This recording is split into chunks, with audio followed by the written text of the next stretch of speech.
ભરેલા મરચાં તો તમે બહુ જ ખાધા હશે, પણ શું તમે આવા ભરેલા શિમલા મરચાં ક્યારેય ખાધા છે? બહુ ટેસ્ટી એવા લાગે છે. એના માટે આવા નાના શિમલા મરચાં લઈ ક્રોસ કટ કરી લઈશું.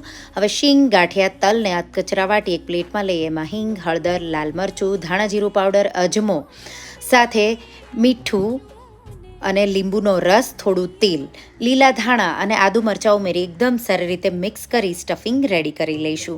ડિટેલ રેસિપી મેં સાઈડમાં આપેલી છે ઇન્ગ્રેડિયન્ટ સાથે, તો તમે ડિટેલ રેસિપી ચેક કરી શકો.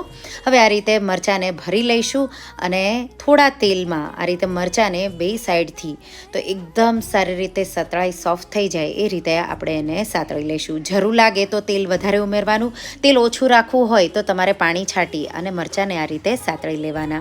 થોડો મસાલો બચે એ ઉમેરી દઈશું, લીલા ધાણા છાંટી દઈશું અને મરચાં તૈયાર છે. દાળ ભાત સાથે કે રોટલી સાથે રેસિપી જરૂરથી ટ્રાય કરજો અને કહેજો કેવી લાગે.